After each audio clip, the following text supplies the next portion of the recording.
Welcome to the Rugby Wire, the home of Zimbabwe conversation. I'm Brian Matamba. Today it's week 3 of schoolboy, but there's a lot of chitty chatter on social media, in the rugby circles. Guess what? The U13 Craven week side has been released, and the U16 Grant Khomo side has been released as well, and also the U18 Academy week. Remember, Zimbabwe no longer plays in the Craven week, they now play in the Academy week. But today, I'm joined with someone who's no stranger to Rugby Wire. Slowly, I think he wants to become part of the furniture. He doesn't want to become a guest. I'm joined by Thabo Moyo, a rugby analyst, a rugby pundit, and probably you might get to see this face too familiar. Thabo, welcome to the Rugby Wire. Brian, it's excellent to be here as always, and viewers, welcome to the show. And Thabo, let's dive in. It's the Craven week side every year. There's chitty chatter. XYZ, YZ, or someone has to be in the squad, or they left out this player maybe from this school or from that school. But let's start with the under-13, the composition. Your thoughts? Now, basically, from my understanding, the under-14 trials went well at Eaglesville, and they went on in conjunction with the under-18 trials for the girls as well. And from my understanding, it's a fairly balanced team. A lot of kids were taken in, including kids from primary schools. There are kids from schools like Wise Primary, Hartman House, Marcia Junior, that sort of thing. And, you know, that bodes well in terms of getting a wider scope of players involved and getting as many of our talented kids in the system as early as possible. All right, Thabo, and also on under-18, you know, there's someone who got included, and could we say that the gene of the Mtawariras ran within through rugby? Because in the under-14 team, there was a kid from Hellenic, Evans Mtawarira, and nephew to the legendary Mr. Mtawarira, who played for the Springboks. Yeah, no, 100%. And, you know, I wouldn't want to speak too much about that. You know the level of expectation that comes with having a big name, especially at some of these schools. You know, the moment your name pops up, people are like, are you related to? Are you the son of? Are you the brother of? So he's got big shoes to fill.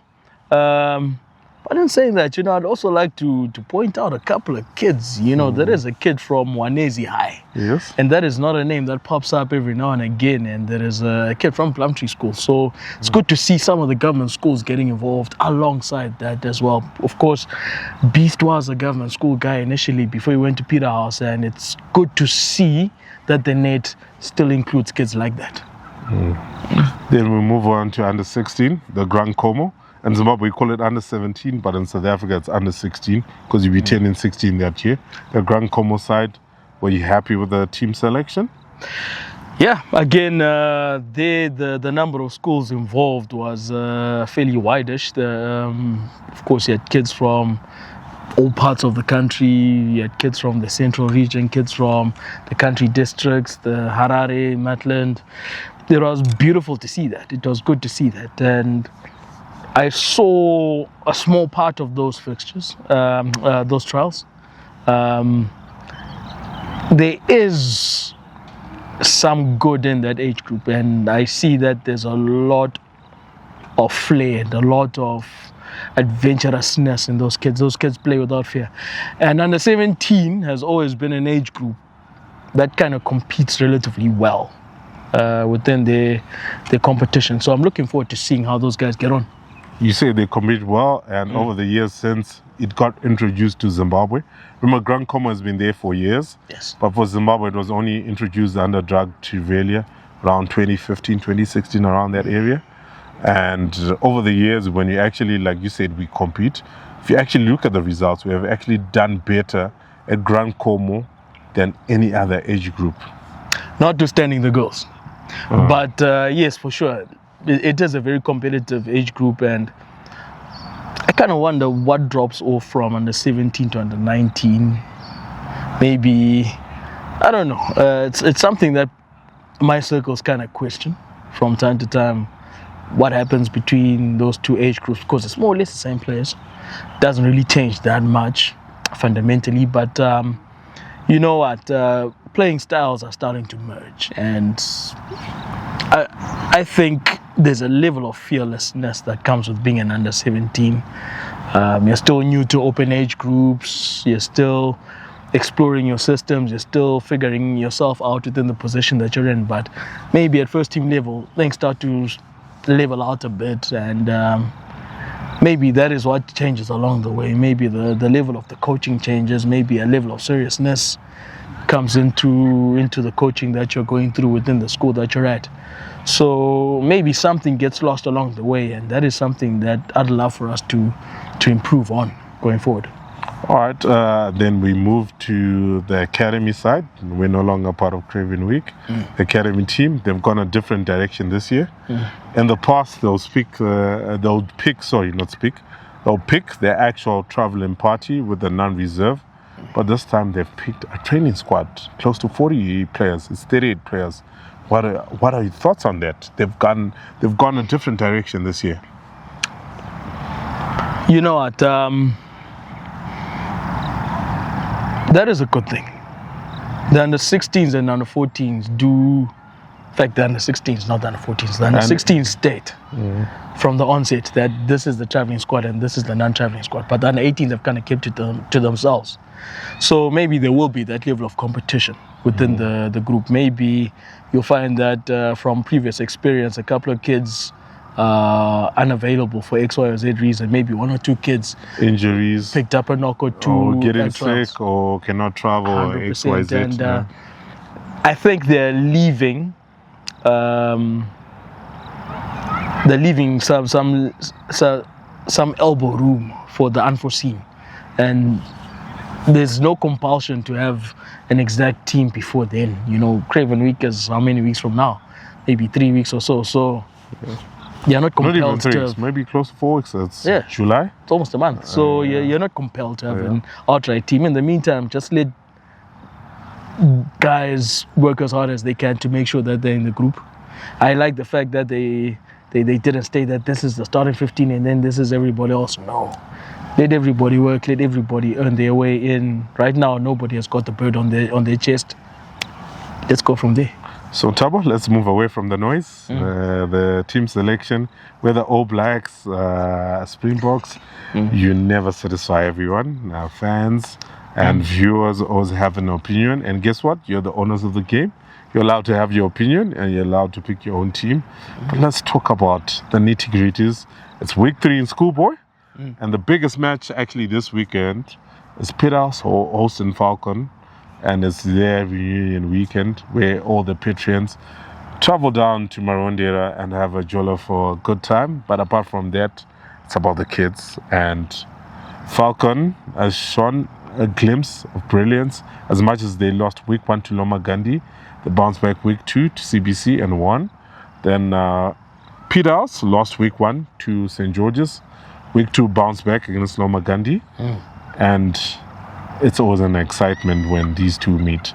Let's dive into this fixture.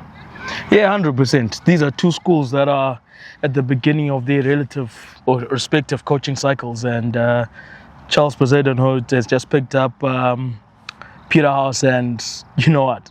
He's got those kids singing from the same hymn sheet. I saw them in the match they played against Loma Gandhi and at the Derby week as well. And one thing that I've come to see about these guys is they keep their rugby simple. It's very effective. They've got a very good scrum, very good line out and more set piece.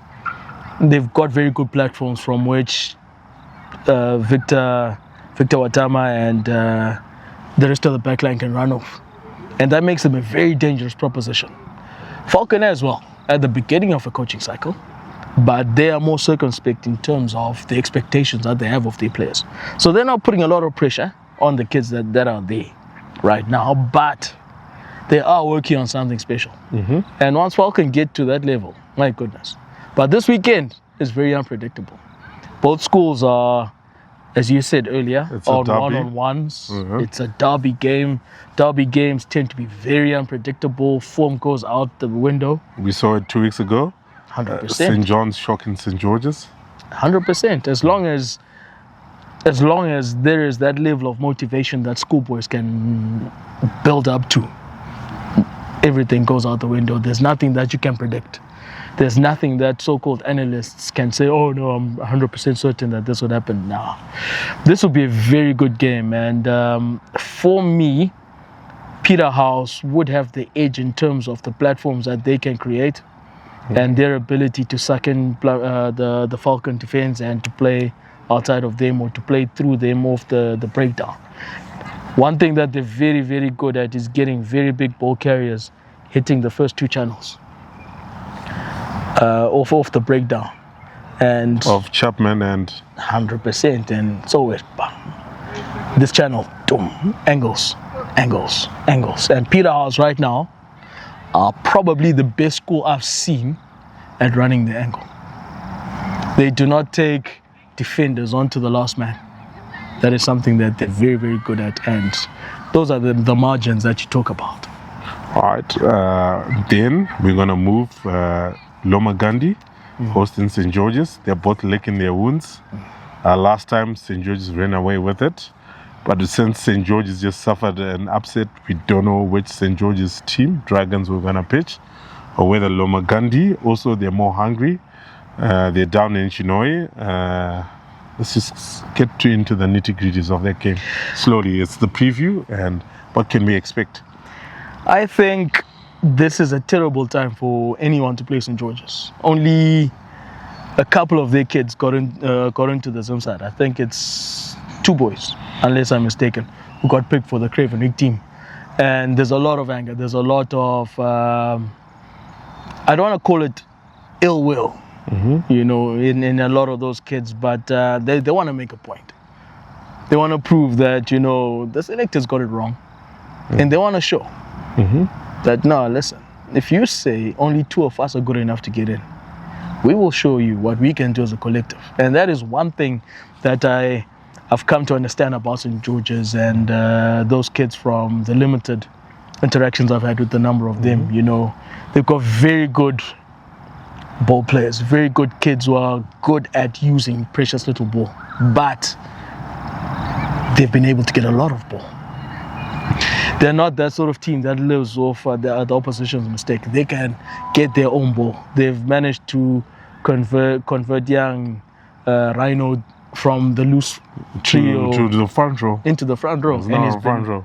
Very effective. Yeah. They've got young Shisha in the hooker position. The ball is coming back. These guys are running off very good possession. They're a very, very good team. The only concern I've got about St. George's is perhaps their work at the line out and their ability to get the ball back from the kickoff. Those are the only 2 concerns I've got. But beyond that, this is a team that is hurting from the Zim trials and hurting from that St. John's loss. All right. It's a wrong time to play against them now. So just to wrap up, let's go with each and every match, and I'll say, who do you think would win? We'll start with Milton Churchill. Who's your money on? What I've seen of Milton, what I've seen of Churchill will go run away with it. CBC Petra? Petra haven't existed for a while. CBC will be using this as an opportunity to get their season started. Throw in some wild card. Marondera versus Lord Malvern in Marondera. Ndera. Marondera, without a doubt. Kyle College Watershed? That one's going to be a difficult one. Both schools are going through a very difficult patch. I know a lot of people are looking at Watershed taking this one, but I'll go with Kyle. Then the Prince Edward Tigers down in Mutare with the Hillcrest Leopards. Hillcrest as well, in a transition period. They've lost a lot of kids. They've not got their traditional threshold in terms of enrollment. Prince Edward for the time being. St. John's Hellenic. St. John's will take this one. St. John's. All right, Thabo. It's been fun. Thanks for coming. You left out Plumtree and Wiseau. Or Plumtree and Wiseau. All right. Plumtree's taking this one. Plumtree had a number of kids injured over the last couple of weeks. A couple of kids are coming back. The last time they journeyed to Marondera. the giveaways are very I difficult. remember it was Yeah. last minute. Last minute, right? Yeah, last And season, yeah. people, do not sleep on Plumtree. Do not sleep on Plumtree, because the powers that be are not sleeping on Plumtree. 2 kids who were at Plumtree in the first term made an 18 Craven week. One went to Falcon, a prop, Utete.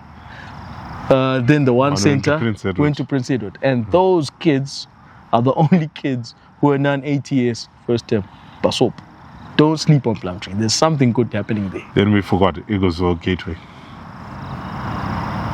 I haven't seen enough from Gateway. They've got 2 very experienced coaches. Excellent coaches, both of whom are very good people, very good at understanding the game. And then Sykes. I'll go with Vale based on the athletes that Vale has got.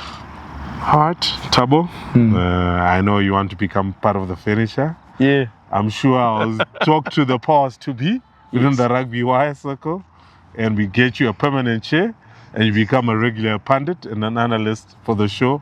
And it's been amazing, and thanks for coming to the Rugby Wire. And it's nice to pick your brain, and you actually dissected well what's happening within the schoolboy era, the scene. Sorry, not era, scene. 100%. With the country getting a seat on the UN Security Council, I know it's a good omen. I'm definitely getting a chair as well. All right. This has been the Rugby Wire. We're speaking about schoolboy, Craven Week, and Academy Week selection. And you know, there's always chitty chatter and disgruntled people, happy people, but selection is never been one silver bullet which satisfies everyone. There's always disgruntlement, but that's the team, and we need to back it. And they're wearing the flag of Zimbabwe, and they always say Zimbabwe is for everyone, so we need to back the boys. But this has been the Rugby Wire. I'm Brian Matamba.